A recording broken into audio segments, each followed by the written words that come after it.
ये हैं यासिन बेगम, जिनका इंडिया दिल्ली से ताल्लुक है। इंडिया से शादी कर पाकिस्तान में आई। 1983 में इनका निकाह हुआ और 84 में ये पाकिस्तान आ गई। लेकिन जैसे ही मोदी गवर्नमेंट आई है उसके बाद इनका वीज़ा लगना बंद हो गया और अभी इनके वालिदैन जो बहुत ज़्यादा ज़ईफ़ हो चुके हैं और वो मिलना चाहते हैं इनसे और ये मिलना चाहती हैं उनसे, लेकिन गवर्नमेंट इनको वीज़ा नहीं दे रही। 7 साल हो गए, वीज़ा नहीं मिल लिया। अब तो मेरा हक है ना जाने का। मैं अपने माँ बापों का दीदार करूँ जाके और अपने बहन भाइयों से मिलूं। अस्सलाम वालेकुम, उर्दू पॉइंट के साथ मैं हूं अब्दुल्ला खान। नाज़रीन, ये हैं यासिन बेगम, जिनका इंडिया दिल्ली से ताल्लुक़ है और ये उनके बड़े साहबजादे मोहम्मद हफीज़ हैं। बेसिकली ये इंडिया से शादी कर पाकिस्तान में आई। 1983 में इनका निकाह हुआ और 84 में ये पाकिस्तान आ गई। काफ़ी दफ़ा ये पाकिस्तान और इंडिया में आती जाती रही क्योंकि इनके आधे से ज़्यादा रिश्तेदार इंडिया में हैं। लेकिन जैसे ही मोदी गवर्नमेंट आई है उसके बाद इनका वीज़ा लगना बंद हो गया और अभी इनके वालिदैन जो बहुत ज़्यादा ज़ईफ़ हो चुके हैं और वो मिलना चाहते हैं इनसे और ये मिलना चाहती हैं उनसे, लेकिन गवर्नमेंट इनको वीज़ा नहीं दे रही और इनकी फरियाद है कि गवर्नमेंट इनको वीज़ा दें ताकि ये अपने बूढ़े माँ बाप को मिल सकें। उस हवाले से हम इनसे बात करेंगे कि इनका क्या कहना है। आपके क्या तासुरात हैं इस हवाले से? यही तासुरात है कि मुझे वीज़ा मिला जाए, ठीक है, और मैं अपने वालिद साहब से, वालिदा साहब से मिलूं। एक बहन है वो कैंसर की मरीज़ है, एक का ऑपरेशन हुआ है और 4 अफराद फौत हो गए, 2 भाई, एक फुप्पो, एक बहन, ठीक है कि नहीं। और उसके बाद यही सिलसिला 1 साल से चलता हुआ आ रहा, ठीक है ना। तो 2013 से लेके अब तक 7 साल हो गए, वीज़ा नहीं मिल लिया। अब तो मेरा हक है ना जाने का। तो वहाँ की हुकूमत क्या कर रही है हमारे साथ, ना हमें वीज़ा मिले और हम अपने वालिद साहब और वालदा से मिलें जाके। वालदा तो अभी आपकी काफ़ी ज़ईफ़ हो चुकी है। ज़ईफ़ हो गई है, उनको नज़र नहीं आता, बिल्कुल भी, बिल्कुल नज़र नहीं आता। आपसे मिलना चाहती हैं? हाँ जी, बहुत ज़्यादा मिलना चाहती हैं, रोती हैं फ़ोन पे, बात नहीं होती। और जब से ये शोहर मेरे फौत हुए हैं तो जब से 1-1 मिनट भी मेरे लिए 1 साल के बराबर जा रहा, मेरा बिल्कुल भी दिल नहीं लग रहा यहाँ पे ना। परेशान कुन बात एक ये है कि तस्वीरें लेकर वहाँ की ये अपने साथ बैठी रहती हैं और रोती रहती हैं इस मामलात में भी। अच्छा, मुझे बताएं कि आखिरी दफ़ा आप कब गई हैं? 2013 में। सही। उसके बाद एक दफ़ा भी नहीं आप नहीं जा सके। 84 में आपकी जब शादी हुई तो उसके बाद आप पाकिस्तान आई। तो जो आपके ससुर थे वो आपके क्या लगते थे? ताया लगते थे, ताया लगते थे, सगे रिश्तेदार थे। सही। तो वो पाकिस्तान कैसे आए? ताजिर थे, इधर ही रह गए, फिर उसके बाद आना जाना लगा रिया, ठीक है। और फिर शादी हो गई, बेटे की शादी कर लाए। आपके भाई भी इधर आए और उसके बाद उन्होंने कंपनी खोलने की कोशिश की ताकि किसी तरीके से आप वहाँ पर जा सकें और आपका राब्ता रह सके उनके साथ, लेकिन फिर अचानक से क्या हुआ? अचानक से यही हुआ कि हालात ख़राब हो गए और वीज़ा नहीं लगा के दिया उन्होंने।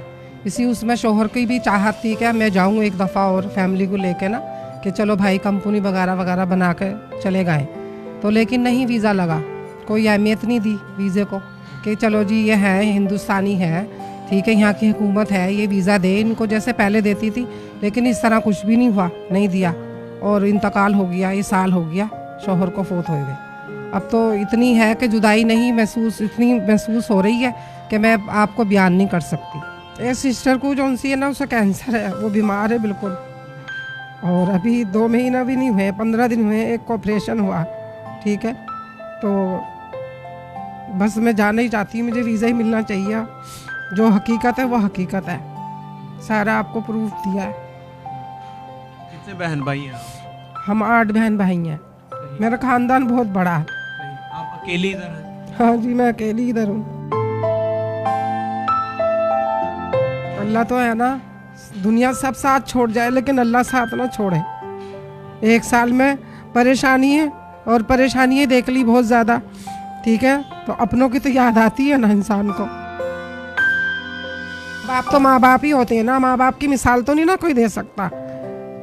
दुनिया की चीज़ मिल जाएगी हर जहाँ, लेकिन माँ बाप जैसी चीज़ नहीं मिलेगी। ये तो वही जानता है कि जिसे कदर होती है अपने माँ बाप को, क्या खोया और क्या पाया। बस मैं परदेश में हूँ, मुझे पता है कि मेरा 1-1 कदम किस तरह कट रहा और किस तरह नहीं कट रहा।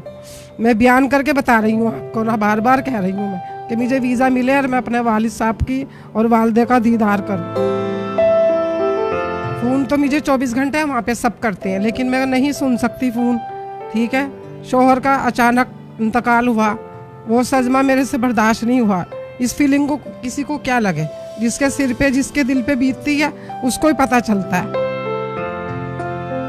हक सच की बात है कि मुझे वीज़ा मिला जाए, मैं अपने माँ बापों का दीदार करूं जाके और अपने बहन भाइयों से मिलूं। और गुजारिश तो यही है कि मैं वहीं पे रह जाऊं तो ज़्यादा बेहतर है। जो कुछ मुझे यहाँ नहीं मिला, ठीक है ना, मेरे आंसू बता रहे हैं आपको और मैं आपको ये हकीकत बता रही हूँ और दिल सच्चे से बता रही हूँ, हर चीज़ हर बात। देखिए, ये मेरी वालदा 83 में इनका निकाह होके 84 में आई हैं पाकिस्तान। तो ये इनका पासपोर्ट है पुराना। पाकिस्तान गवर्नमेंट ने ये वीज़ा दिया इनको, ये इशू किया। उसके बाद उसके अगेंस्ट ये नेशनलिटी मिली। उसके बाद में हम लोग जाते रहे, हम 8 बहन भाई हैं, तो हम लोग जाते रहे आते रहे, बहुत अच्छे तरीके से मामला रहे हैं। तो ये 7 ईयर से जब मोदी की गवर्नमेंट आई है, इसने मैंने ख़ुद डॉक्यूमेंट फ़ाइल किए हैं 2016 में। तो वहाँ से डॉक्यूमेंट मंगवा के सेंड किए हैं, वहाँ पे सब कुछ ओके सब हुआ है। लेकिन बाद में उन्होंने पासपोर्ट भेज दिया, वीज़ा नहीं लगाया। तो ना रीज़न बताई, कुछ भी नहीं बताया। फिर उसके अगेंस्ट मैंने जो मेरे पे डॉक्यूमेंट थे, वो मैडम जो उनकी वो खारजा वज़ीर थी, उनको मैंने ईमेल किया है और ट्विटर में सब कुछ वो किया है, सेंड किया कि ये हमारे साथ ज़्यादती है, मेरी मॉम के साथ ज़्यादती है। उनको उनकी काफ़ी टाइम से उनकी तबीयत ठीक नहीं है, नाना नानी की। तो उनको जाने दिया, उनका हक है, उनका हक तो नहीं ना रोक सकते, चाहे हमें ना दें उनको तो दें, वो तो इंडियन है ना। लेकिन उन्होंने नहीं दिया, तो वो उल्टा उन्होंने ब्लॉक मार दिया। फिर 2017 में फिर हम लोगों ने दोबारा अप्लाई किया, फिर दोबारा से उन्होंने वीज़ा नहीं दिया। उसके अगेंस्ट हमारे मामू भी आए हैं वहाँ से, इंडिया से, उन्होंने भी कोशिश की है, वो भी 3 मंथ रह के गए हैं, तो वीज़ा नहीं दिया। वो वीज़ा दे ही नहीं रहे हैं मोम।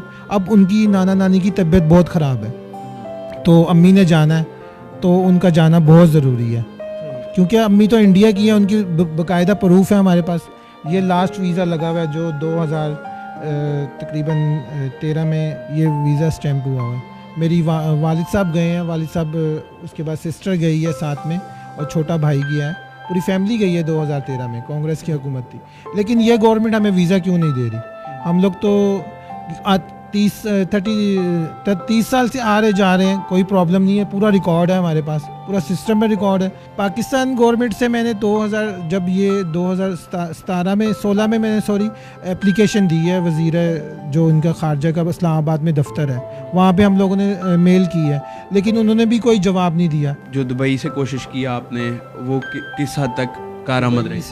दुबई से तो मैं ख़ुद ही जाके वहाँ पे सारे डॉक्यूमेंट्स वगैरह डॉक्यूमेंट्री की है, लेकिन वहाँ से भी नहीं हो सका। फिर क्या कहते हैं, तंजानिया में मेरी बहन है, वहाँ से भी हम लोगों ने कोशिश की कि वहाँ से भी जाए, लेकिन वहाँ पे रेजिडेंट होना ज़रूरी है 1 साल के लिए, तो फिर वीज़ा इशू हो जाता है, तो वो इतने टाइम से तो नहीं हो सकती। तो फिर ये अब इनको यहीं से हम कोशिश कर रहे हैं कि यहीं से चली जाएँ, और इनको समझाते हैं, कोशिश कर रहे हैं। व्हाट्सएप पे रोज़ाना हमारी बात होती है, ऐसा नहीं है। तो इनको समझाते हैं कि ये डिप्रेशन में है बहुत ज़्यादा, क्योंकि अब्बू भी फोत हो गए हैं, ऊपर से नाना नानी की हालत ख़राब है, वो और ज़्यादा महसूस करती हैं। तो फिर इनसे ज़रा इनको कोशिश है कि इनको जल्द से जल्द हम भेज दें, हमारी कोशिश यही है। तो मैं कुरैशी साहब का रिक्वेस्ट करूँगा और वज़ीर आज़म को रिक्वेस्ट करूँगा कि ये हमारा काम होना चाहिए, क्योंकि 7-8 साल हो गए, तो हमें ज़रूरी है मेरी अम्मी का जाना वहाँ पे। तो ये कहीं पे भी ऐसा नहीं होता वो वीज़ा, वो जानबूझ के ऐसे हमारे साथ ये मोदी गवर्नमेंट ज़्यादती कर रही है मेरी मोम के साथ। उसके बाद में सेकेंडली ये होता है, इन लोगों ने पाकिस्तान के लिए डॉक्यूमेंट ऐसे डाले हुए हैं कि जो ना होने के बराबर, यानी कि हम वहाँ से डॉक्यूमेंट मंगवाते हैं ना, तो उसकी क्या पॉलिसीज़ होती है, जो 18वें स्केल का ऑफिसर है, वो मजिस्ट्रेट जो है, वो गारंटी देगा कि ये मेरे जानने वाले हैं, मेरे रिलेटिव हैं, इनकी गारंटी मैं देता हूँ। वो अपना एक स्टाम्प पेपर दायर करता है वहाँ से। हमारे डॉक्यूमेंट तो हैं नाना नानी के, लेकिन एक अलग से इन्होंने इतनी हार्ड डॉक्यूमेंट्री बनाई हुई है कि पेपर वर्क होता है, उसके बावजूद भी इन्होंने नहीं दिया वीज़ा। क्योंकि मेरे अंकल हैं वहाँ पे, जो मजिस्ट्रेट है वहाँ पे, वो हमेशा हमें स्पॉन्सर करते हैं मनी के हुकूमत की तरफ से कि मेरी गारंटी हो इनकी पॉलिसी है, फिर भी इन्होंने वीज़ा नहीं दिया।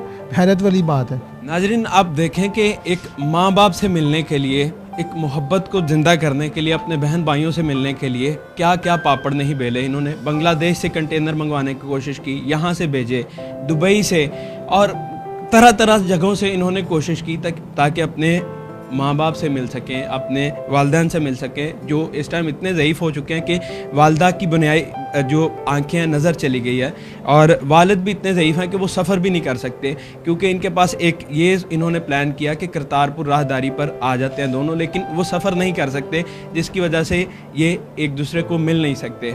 मैं यही कहना चाहूँगा कि कहा जाता है बाप सिरांदे ताज मोहम्मद, मामा ठंडियाँ छावा, छावा कौन करे, मामा दे हर जाने कौन परे। मैं गवर्नमेंट से अपील करता हूं कि, और मेरी गुजारिश है कि इनका वीज़ा इनको इशू किया जाए ताकि ये अपने वालिदैन से मिल सके।